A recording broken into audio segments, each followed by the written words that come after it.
who exemplify the words honor, courage, and commitment. They are the few. They are the proud. They are the United States Marines. Semper Fi, my brothers and sisters. Semper Fi. From the halls of Montezuma to the shores of Tripoli, we fight our country's battles in the air, on land and sea. First to fight for right and freedom, and to keep our honor clean. We are proud to claim the title of United States Marine. Good afternoon, folks. Welcome to another episode of Semper Fi 42. My name is Mike Martioski. I am the sexiest Marine alive, and it is a beautiful sunny afternoon here in Manchester, New Hampshire. Today's format is a little bit different. If you take a close look, you can tell that I am not in the typical studio. Instead, today I'm recording from a different location. There's a whole bunch of stuff that I'm doing, and this is just the easiest way to do it, so this is how we're going to do it. Now, today we have a couple of very interesting things. We have an interview that I did with our Commandant, Mr. Warren Griffin, who was a young Marine over in Vietnam, went through the Marine Corps, exited the Marine Corps, and then several years later found the Marine Corps League and rose through the ranks to become the National Commandant. We, however, are going to start things off the way I always start things off, with the beginning of the story. And it's a little bit different this time just because of the subject matter. As you are all aware, recently the United States Marine Corps lost a CH-53 Echo Super Stallion out in California. There were 5 people that were killed, one of which is native to New Hampshire, which happens to be where I live. Captain Jack Thomas Casey. Captain Jack Thomas Casey was born April 19th, 1997 in Dover, New Hampshire. He attended St. Mary Academy and St. Thomas Aquinas High School in 2015. There, he played football and lacrosse, as well as being a member of the robotics team. He then decided he wanted to serve his country in any capacity. He attended college at Virginia Military Institute in Lexington, Virginia, and during his time there, he served as company clerk and earned the position of company commander for India Company his senior year. He graduated with a Bachelor of Science in Physics in 2019. If you want to find out what made this Marine so special, you're going to have to stick around for the rest of the story, and I encourage you to do so because, like I said, I have an interview with Mr. Warren Griffin. It isn't my normal format, but I think you'll find it just as engaging and just as enjoyable. So, without further ado, here's my interview with Warren Griffin. Stick around, folks. I'll be back soon. How are you today? Very well. How about yourself? Oh, I'm fantastic. Thank you. I appreciate you taking the time to join me today. I was reading the magazine, saw you in there. Was that your wife with you on the cover? Yes. Stellar, outstanding, beautiful woman. Thank you. Did you guys have a nice Valentine holiday? Yeah. Great. I read the magazine, and fantastic job. I enjoyed what I read. Everything from, your early time in the Marine Corps, to now. And by the way, fantastic photo with at the State House. And was Robert Kraft, was he nice in person the way that I think he's nice in person? Yes, he was. It's funny. What I had was copies of. Oh, there was a poster. That was it. There was a poster that we had made up advertising Iwo Jima Day for that year. It was very well done. A friend of mine, Ed Carr, did it. And what I had was I had all the Iwo Jima veterans there sign it. So, and I sent around maybe a dozen. So they're signing it, and Howard Kraft said, "Can I get a copy of that?" He said, "I'd like one of those." That's I awesome. said, "Yes, sir." I said, "We'll get it along to you." So my wife put it in a nice frame and stuff like that. And then I went down to Gillette Stadium. And first I went into the Hall of Fame. I said, "I have something here for Robert Kraft." I said, "He specifically requested this. It's from the Marine Corps League." They said, "Okay, you don't want to leave that here. You want to bring it over to his office, which is in another part of the stadium." So I meander over there. Finally see a security guy. I said, "Hey," I said, "this has to go to Bob Kraft." I said, "Not anybody else." I said, "He requested." I said, "Yep." So the lady comes out, started working in his office. I'll accept this. Okay, very good. A couple of weeks later, somebody said, "Did you give Robert Kraft a Iwo Jima framed poster?" I said, "Yes." Said he has that up in his office. I thought it might have been you guys. So he actually did want it, and he did respect it. So for that, I will say that yes, he was a nice guy. That's awesome. That's He also donated $100,000 to the Semper Fi Fund that day. I saw that and I thought that was great. You mentioned that you were, born and raised down in and around the Boston area. Where exactly were you born? In Boston. East side, west side, southie? I was born at St. Margaret's Hospital, which is in Dorchester. Okay. Dorchester. I can always tell a Boston guy by the way they say the word Dorchester. I grew up, I mentioned where I grew up, but depending on who I talk to, it's either Dorchester, or if people are confused, it's Dorchester. So depending on... Well, I taught in Boston, so I got to teach in Dorchester. And when you were a younger fella, a young Marine, if you can remember, what was your first Marine Corps unit, your first unit you were assigned to? That would be 2nd Anglico at Camp Lejeune. We went through PI, and then we went to Gaga for ITR. Then we went to Little Creek, Virginia for the Naval Gunfire School, which was, I think, a month, 4 weeks, I think. And then we went to 2nd Anglico. You get to call for fire from a rocket ship? Yeah, the old rocket ships. When you see World War II movies, you'll see a ship fire, and it fires like 7 or 8 little missiles all at once. Those were the rocket ships. There were 4 of them in the Navy at the time. I don't know how many there were during World War II, but there were 4 in the Navy, and they were decommissioning them, and I got to fall on the last of the rocket ships. That's cool. What kind of rocket when I did that, the last mission, I said, I cacked up a message to send to the ship saying, it was an honor to call in your last mission. And I realize you're being decommissioned, so it'd be my honor to call in the last rocket ship of the Navy. And they probably responded back, very good or whatever. But I think the next day, I got a thing from Subic Bay, who monitors our radio transmissions, saying that I was giving out secret information. Of course, it was in a cacked up secret information code.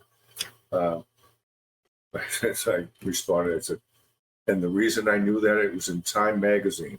So if the North Vietnamese read Time magazine, they will also have that information. Or when you left for Vietnam, were you married, engaged? Was your current wife your sweetheart? How did you guys meet? No, so you were a single Marine? Yeah, and I remember I was 19, saying how lucky I am that I don't have to have any worries about a wife or kids, or I'm free to do whatever I want, and whatever happens to me is not going to have any effect on the world, not knowing that it would affect my parents. Just free to do my thing. I'd like to flash forward a little bit, if you don't mind. When you got out of the Marine Corps,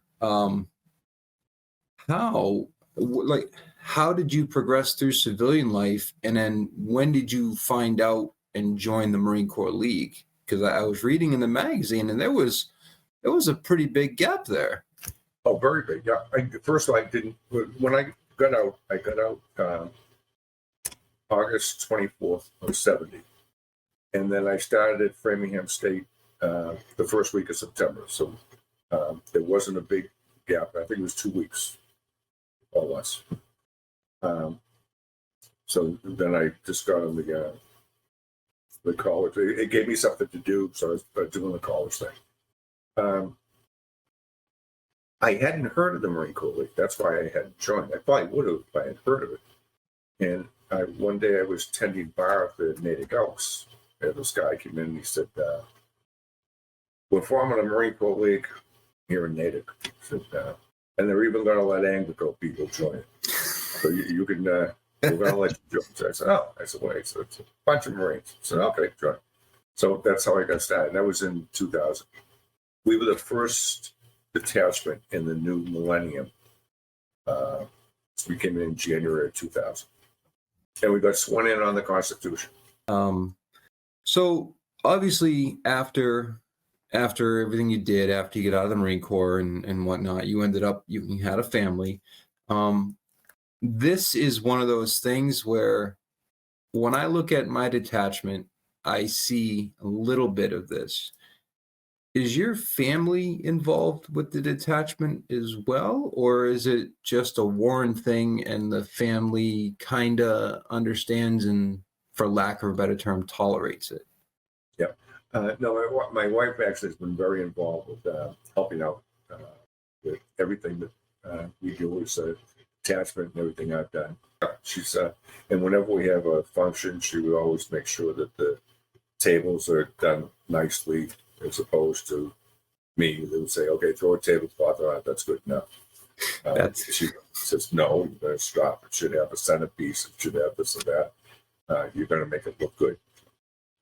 Do you get a chance to tour the different detachments or departments and see what they do, visit their meetings and stuff? Or are you too busy for that? Or is there other stuff? No, I do. Like when I was department commandant for Massachusetts, I made sure I went to every detachment to swear in their officers,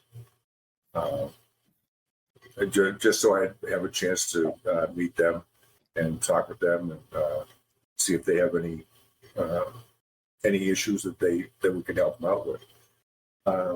As a national officer, I've gone around the country to different spots now. Right now, I'm a little restricted. Is there currently a plan to bring the Marine Corps League into colleges and maybe high schools? And I only ask that because after I got out, I went to college late. I was probably, I want to say I was like 27, 26, maybe like 28 before I got into college. And I didn't know if that's something that, because we see the regular Marine Corps recruiters in high school, but I didn't know if there was a plan, to get veteran Marines, if there was a college thing where you guys, where we could go and set up, or if there was something that says we can't do. I've tried, and I think the guys are just focused on trying to get through school. Do you know if there are liaisons within the Marine Corps League that work with veteran groups like Marine for Life program, DAV, and whatnot? We have there's a national coordinator. Matter of fact, there's two, and we are supposed to have one in every department. Marine for Life liaison. Right. We've got one in our detachment, and his name is Sean Carboni. Nice fella. But I was more looking for at the national level. Do they talk to each other at the national? They should, yeah. Because there is a national coordinator. Okay. Dave Ocean is our guy. He's out in Nebraska, but very available, very just a good guy to work with. Awesome. We have, I think I sent you a link. We got this hike that we got coming up in June. It's called Operation Mercury. It's actually a worldwide thing. This group called 22 Until None started it 4 years ago, and it's grown since then. Have you had a chance to look at the? Yes. I'd be curious to get your thoughts on that. What do you think about something like that? Those things are great for bringing awareness and bringing unity to. I have found that there's a lot of people who want to help, but they're scattered around, and they kind of work. It's okay. Well, I'm going to work with 3 people. So okay, did you know that somebody 10 miles away is doing the same type of program, that you might be able to share resources, but they don't. So that's where that's my big push. That I said, we're a veteran service organization. I said this at the swearing in banquet. I said that we all know ready on the right, ready on the left. I said, we want to take those Marines who, for one reason or another, aren't doing well and need support, to make sure that they're ready on the right, ready on the left, and we're here to support them. That's my big push for the term that I'm going to be doing is combat. So, as a matter of fact, up in New Hampshire, you have a program also called Veterans Count. Yes, we do. I was not aware that you knew about them. Oh, I'll tell you why I'm aware of that. My high school classmate, who I played football with, well, he actually played football, and I watched from the bench. He got a football scholarship to BU, went to BU and graduated. When he got out, he works up at Hewlett Packard up in New Hampshire. They're doing very well, nice. But his brother told him, why don't you sign up for the reserves or the National Guard, I forget which one. So you can get your 20 years. And he did. And within a couple of weeks, his unit was activated to go to Iraq. So he went over to Iraq as the oldest enlisted man in the Army at the time. Had to leave his nice job at Hewlett Packard. And he would write letters. I taught. So he'd write me letters about what was going on. I'd read them to the kids in the classroom. Very eloquent writer. But when he was coming home, he said, when I come home, I'm all set because I'm going back to Hewlett Packard and life is good. He said, some of these people don't have anything or any resources when they get home. I'm going to try to start a group that's going to help them out. And he started up Veterans Count. I think that covers pretty much all of the things I wanted to talk about with you today. Did you have anything that you wanted to talk about? No, I'm glad to see New Hampshire is New Hampshire's been a little on the quiet side in the past.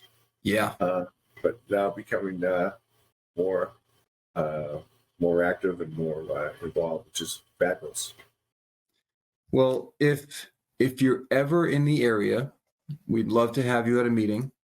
If you'd ever love to watch one, I can send you a link, because we are going to start offering them via Zoom meetings, Ring Central, stuff like that. That was my interview with Warren Griffin. Real nice fella. Now, obviously, you can tell I edited it down.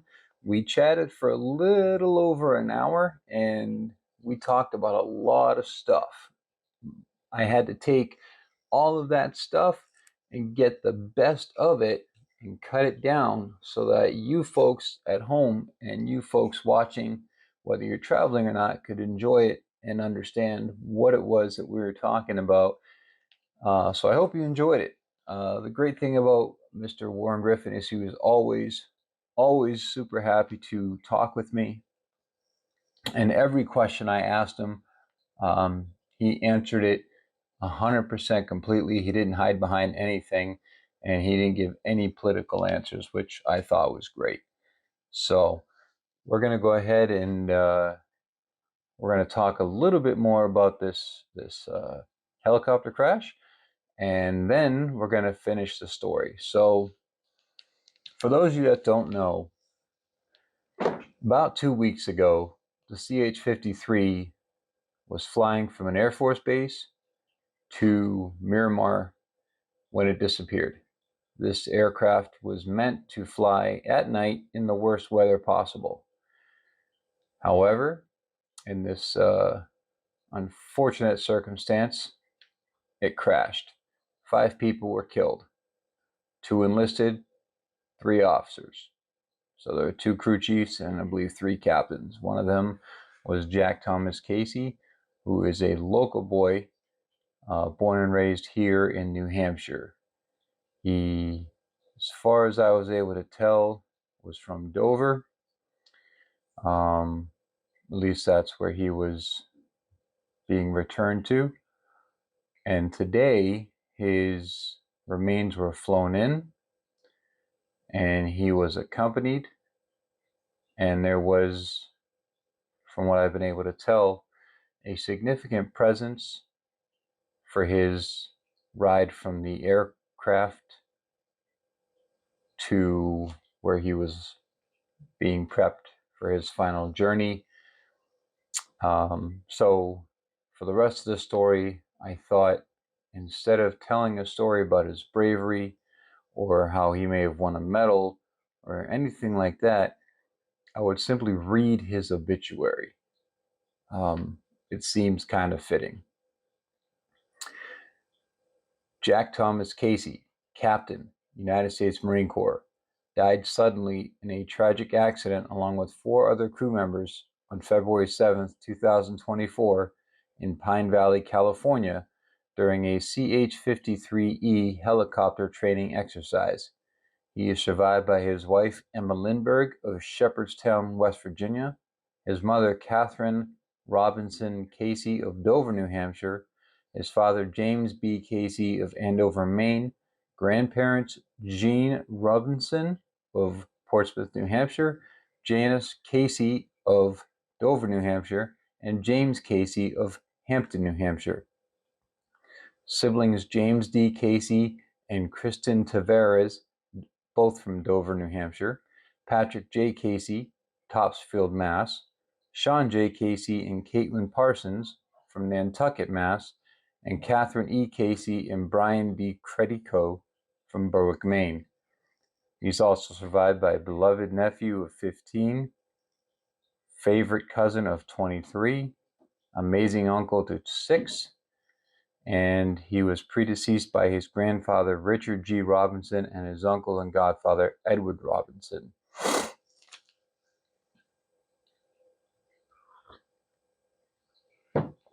As I mentioned, he was born April 19th, 1997.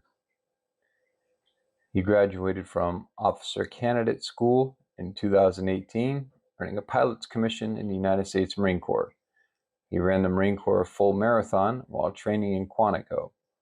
After training extensively, he earned his wings on 9/20/2022 and became skilled CH-53 helicopter pilot. He was promoted to captain on 9/2/23. He met the love of his life, Emma Lindbergh, in January 2020, and they were married on 12/3/22 in a beautiful beach ceremony in South Carolina. Jack was an epic human being. He was bright, hilarious, and a light in this world from the moment he was born. He was the youngest of 5 and learned the precious skill of knowing when to take the high road. His personality was a remarkable combination of drive, ambition, and intelligence, tempered with an incredible sense of fun, humility, kindness, with the unending ability to make any room he was in a happier place. Jack would help you move, plant a garden, build a deck, or smoke a side of beef. He was never too busy to help anybody. He could eat Cheetos before Marine Corps fitness tests, running a sub-18-minute 3-mile. In the Rumpus Bumpus Triathlon, most people were in racing bibs. Jack wore his beloved Red Sox cutoff. Flannel shirts and Birkenstocks were his trademark. As a leader, he would carry people's burdens and help them find a solution. When in doubt, flat out, Drama was not in his vocabulary, leading by example in a calm, convincing manner. He did the right thing whether or not someone was looking. He was a fiercely loyal husband, son, brother, and friend. Our universe has lost a precious, rare, amazing soul. Honor him by living life to the fullest. Be like Jack. In lieu of flowers, contributions may be made to the Jack Thomas Casey STEM Scholarship Fund. Details will be posted on the www.purdyfuneralservice.com website under Jack Casey once they are available. Visitation for Jack will be on February 23rd, 2024, from 3 p.m. to 7 p.m. at the St. Thomas Aquinas High School, 197 Dover Point Road, Dover, New Hampshire, 03820. A massive Christian burial on February 24th, 2024 at 10 a.m. at St. Teresa Catholic Church, 820 Central Road, Rye, New Hampshire, 03871. Funeral arrangements are under the care of Purdy Funeral Service, Dover, New Hampshire. To sign the online guest book, please go to www.purdyfuneralservice.com. That, ladies and gentlemen, was the rest of the story. Captain, rest in peace. Ladies and gentlemen, that is going to do it for Semper 542 today. It was a shorter episode. Sometimes that happens.